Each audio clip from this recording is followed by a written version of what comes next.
I am so excited to have my friend Dr. Faulkingham here, who is a physician board certified pediatrics and integrative medicine, as well as a teacher for Ayurveda coach through the Deepak Chopra Center. Welcome to the new mid, Dr. Ali. Hi, Michelle. Thank you so much for inviting me. Well, I'm really excited to have you here because as you know, the new mid is all about midlife women and you are just spot on helping us. So I can't wait to dive into that, especially hormones, because I know you're really digging into that as well. But first, could you tell us a little bit about yourself? Well, I can. I'm a midlife woman, actually, and it hasn't always been easy. I have been a relatively healthy, stable person, learning all these wonderful things about medicine and then integrative medicine. And lately, it's been sort of a roller coaster ride, and that is absolutely why I think you and I met, is because we are in a lot of the same groups, just really wanting to learn more about ourselves and then turn it back around and help. And since I have an MD, I have a medical training, I have a medical training in pediatrics, but I always wanted more learning. I didn't want it to stop at just Western medicine. And so, gosh, I even think during residency, I became certified in Reiki, which is a sort of hands-on healing. And then I took it further to get a second board certification in integrative medicine that gave me that sort of look at what supplements and herbs and all kinds of other opportunities that we have to heal before we have to take a medication, which is what I wanted to help my patients with.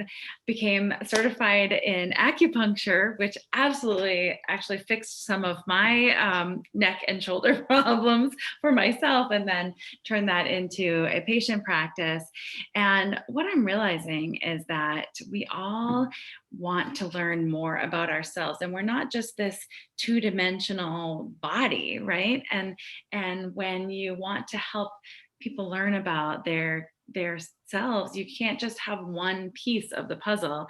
And I didn't like that. I mean, I guess you can, but that's where my training. I started out medical school in Vermont, and then went into pediatrics at Georgetown University for my residency, had a private practice of pediatrics for a while. Now I'm a hospitalist. And on the side, I also have a family. I have two beautiful daughters, a husband. We live here in Maine. And what is just really motivating me now is that I have so much empathy for women who feel different in this stage of life. And so a lot of the rooms and a lot of the talks that we do together, Michelle, and what brought us together is that we have this passion, because if we have learned something and you want to, develop it in yourself, and you're like, oh my gosh, I have this knowledge, I have to give it to other people. And that is why we have the YouTube channels, right? And we have the podcast that you're doing, and the courses that I'm creating around hormones, like we talked about. And the website is just to be able to share it, because that's what purpose is about. It's not just learning ourselves, but creating that purpose is actually giving to others. So that's why I'm here. Well, thank you so much. And thank you for all of your learning that you're doing because you are helping us.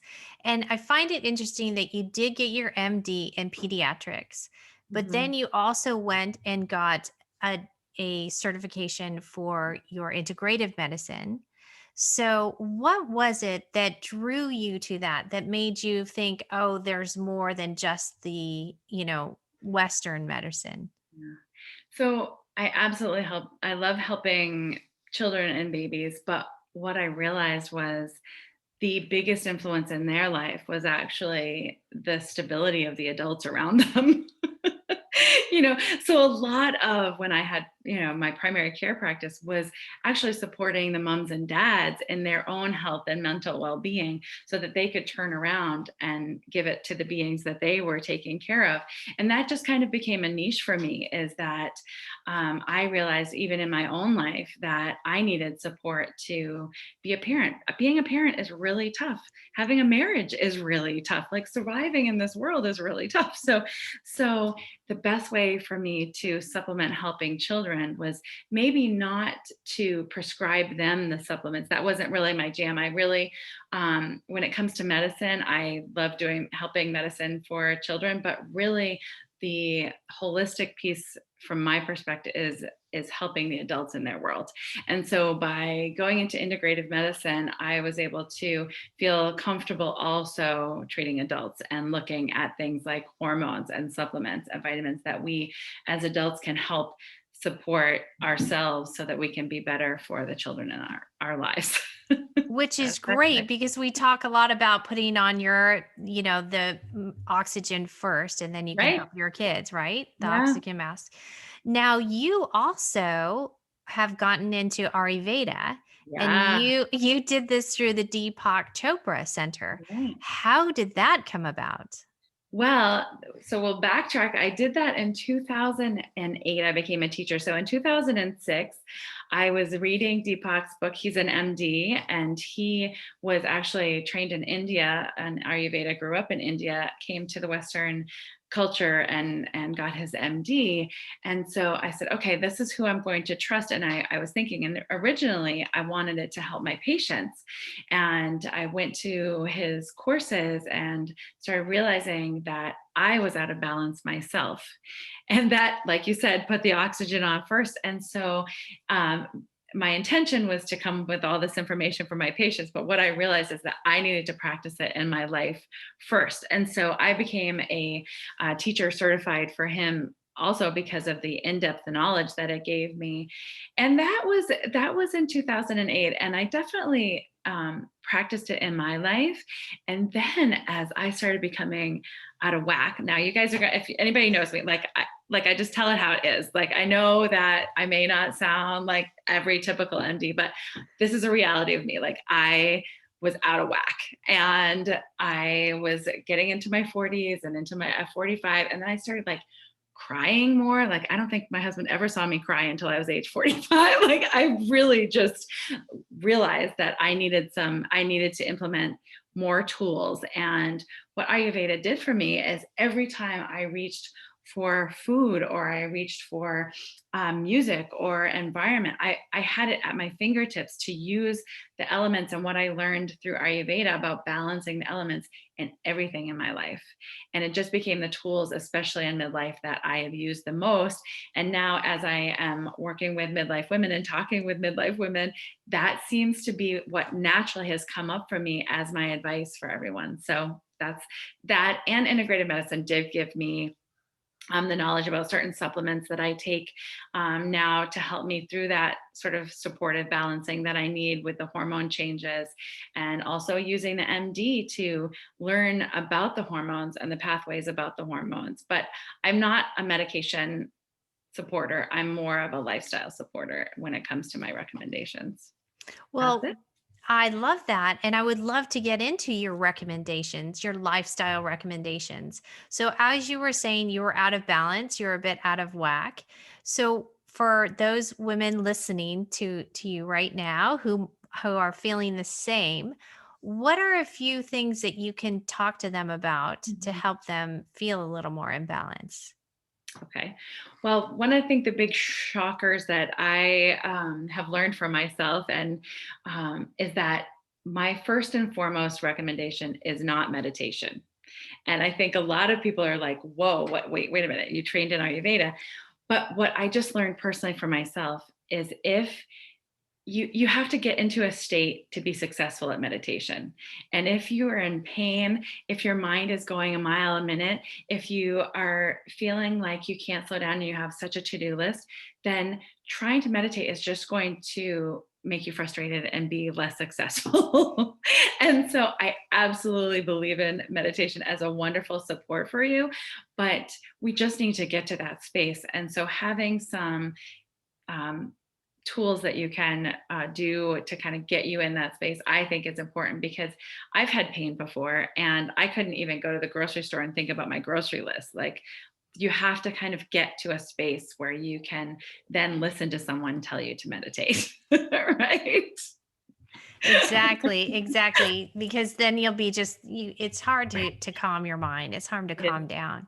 So, what would you say we could do to get ourselves to that space of meditation? is. Well, I think the one of the bigger ones that we do even in our room when we're together in the mornings, Michelle, is that we teach about breathing. And for me, with this busy, busy mind that I have, I haven't found anything that helps me more than breath work and then body work. And so I need that breath work and body work first before I can get into a state of calm where my thoughts slow down. And so that alternate nostril breathing, that pranayama, is definitely something that I do probably 5 times a day. If I'm stressed, maybe more, because it, the breathing triggers that vagal stimulus that is what creates that fight or flight in our brain. And so when you actually breathe deeper and rhythmically, it actually sends that feedback loop to your brain to calm down. And so, it's easy. I looked it up so that I could tell everyone, if you don't know what I'm talking about. I mean, even on YouTube, if you type in pranayama or alternate nostril breathing, there are so many instructions on this. It's just this easy. And I do it in bed at night. If I wake up and can't get back to sleep, I do it all the time. Can Absolutely. you just walk us through briefly what exactly alternate nostril pranayama breathing is? Yeah, I mean, absolutely. It's so simple. I start with my right hand, and I always breathe out both to sort of balance. And I picture it actually balancing my brain when I'm doing it, because if you visualize the air going in and the air coming out, it gives your brain something to chew on, right? Because that way you're not going, oh, I need to get broccoli when I go to the store. Oh, I need to, you're actually thinking, okay, I'm breathing out. I see the air breathing out.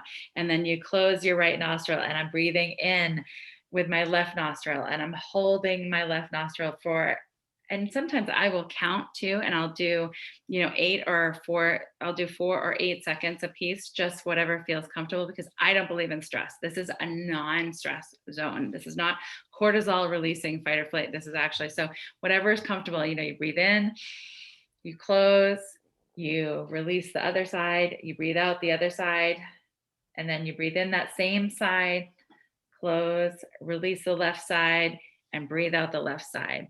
And I do as many rounds as I have time for, or if I fall asleep, hallelujah. And because your body needed it. And then most of the time, I will try to do it as a cycle. And so I breathe in, my last breath out is on my right side. And then I breathe out, breathe in a couple of natural breaths, and life is good. And then I sit for a second, because it's very important. Reward is very important. We have to recognize for a minute that we feel better in order for us to remember to do it again the next time. So it's very important when you're breathing in and out to take note of just how you feel and how you felt before. Because if you realize, oh my God, I feel so much better, then next time you feel stressed, you will do it again. It's You'll go, oh so yeah. true. Yes. No, it sticks. It It does. definitely sticks with you. So this is part of your Ayurveda coaching. What other techniques do you use from Ayurveda to into your practice? And is Ayurveda accepted? That's a great question. I think that it's becoming more prevalent from what I've noticed. And I mean, I'm on Clubhouse a lot with it's the voice app, as you know, and I was overwhelmed at the response of people wanting to learn more about it, because back in 2008, what I learned was that people want a quick fix. People really do. Especially here in the West, we have a problem, and if it's not fixed by a couple of times that we take this supplement or we take this, then it didn't work, right? And Ayurveda is a lifestyle. It's you have to actually give it time to feel better. And that's sometimes hard for us to do because, we pick up our phone, and if it doesn't load the app that we just clicked on in like 3 seconds, we're like, come on. That's what we live in.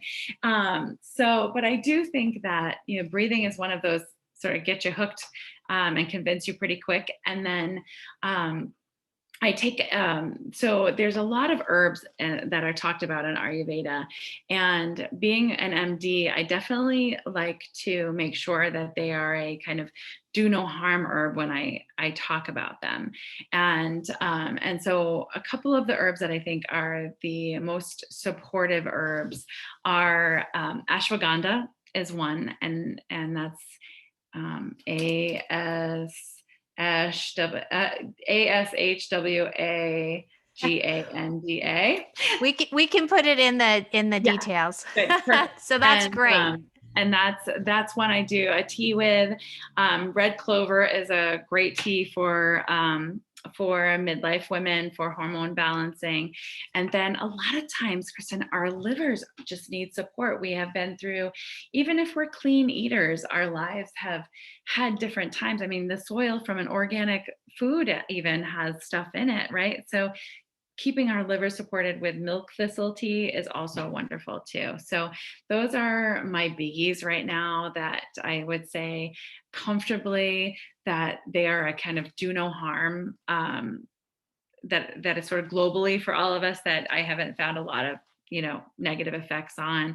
Otherwise, you really need to see sort of a practitioner to give you other recommendations, because licorice tea, wonderful for intestinal soothing, but if you have blood pressure problems, too much of it can be a problem. So even herbs, when we say they're natural, they have an effect on you, and therefore they can mess with your system too. Well, that's interesting because you have to be really careful they're not regulated. And so That's that's right. why what's so great is that you have the MD, the Western and the Yeah. Eastern background. Yeah. So it's nice combining the two. Now, I understand you are getting heavily into researching women's hormones. Right. Could you talk to us a little bit about that? Yeah, I am not an OBGYN. And so I've been listening a lot to the current recommendations about hormone replacements from the OBGYN standpoint, because they have kind of gone through a trend. When I first started medicine, they were heavily recommended. And then now they're definitely controversial a little bit about when to do those. And I still don't have my own personal recommendations for everyone. I think everyone's should have it be a case by case, but based on how significant your symptoms are, and are there certain things that you can do beforehand, because I do support, definitely we want you to be successful and feel good. And if you're feeling so horrible that you're not sleeping, that your health is taking a toll, and that your marriage or your relationships or those things are taking a toll on you, then that balances the scale for what aggressiveness you should take, right? You definitely need to say that nobody wants really to take medicine. Honestly, I don't think any of us do. We would prefer to not have to take anything. But when the scale gets balanced and your life is way too detrimental to everything that's happening for you, then you have to create success and do it in a way that feels comfortable for you. And so I think that lessening the stress in your life, learning how to do more comfortable exercise, because I think that what happens is as we do get older, things become uncomfortable for us. And so we just don't do them. And so we are like, I have really bad knees, and so I can't run anymore. Well, can you swim? Can you Okay, well, I used to do yoga. For me, I used to do hatha yoga all the time, and I was aggressive about it. Like I would get hot, sweaty, lose weight, like be the stretchiest person in the room. And I can't do that anymore. And so for a while, I just stopped doing yoga altogether. But what I remembered was after a yoga class was the best I ever felt mentally. And so, if I can learn that I'm a different person now, and setting aside my old expectations of my youth and say, okay, I can be happy with stretching and doing a lighter yoga class and still have that great adrenaline, rush feeling, or those good hormone feeling, we need to do that. I mean, heart disease is the number one killer of Black and white women in the US, and what is the cause of heart disease? And a lot of it has to do with stress, right? It's our stress hormones, it's cortisol, it's our inflammation. And so really giving value to what we do to our systems. No more McDonald's, no more Wendy's, no more like I just have to stop and put something into my system. Plan ahead. We have to grow up. We have to be adults. We have to plan ahead. We have to pack snacks. you know, we Well, have to value. Well, I love that because we for so long have been doing this to our bodies and now it's catching up. It So is. if someone is having a hard time getting started, maybe they're having a hard time figuring out, well, where do I start? This is overwhelming. How can you help them to get started? How should they get started and where? Yeah, I love what you teach, Michelle, about intention and really putting the value um, on taking a minute just to set our day, just to set our day. But I think also is to give ourselves a break. If we just start for a minute and then we don't feel good, if we tell ourselves we're going to take a 10-minute walk or we're going to do 10-minute breathing, then we set that expectation so that we can reach it. And then if we feel good, we might actually continue versus saying, I need to take that hour walk. I don't have an hour. I'm not going to take it. So I think setting our expectations to something that's doable in our mind right now, and then we feel successful. We checked off that box, and if we can do a little bit more, we do a little bit more. Something I've been doing recently is I have a watch that monitors my heart rate, and I won't let myself get over a heart rate of 120. So if I start pushing myself like my old me, and I know that it's going to release cortisol, and that is something that is not recommended. That stress hormone, I know I'm talking about hormones, but especially whereas in midlife, our progesterone and our estrogen are lowering, right? So some of those heart protective hormones that we were secreting in our younger years, some of those stress protective hormones that we were secreting, we're not secreting those quite so much anymore. So that is why most of us are seeing like weight gain around the middle, right? Because cortisol is affecting us more than it used to. So what we have to do is actually, and this is sometimes a relief to women because we don't have to set such high expectations. I'm telling you to set lower expectations for yourself. I'm telling you to walk slower and longer and watch your heart rate and check your heart rate however you need. You don't have to have an expensive watch, but you just, and if your heart rate starts getting high, you're actually pushing yourself too much, and you will counteract with the cortisol being secreted. And so slow it down. Rest, breathe, do lighter exercise because that's actually healthier for you now. Well, I love that, and I agree with you 100%.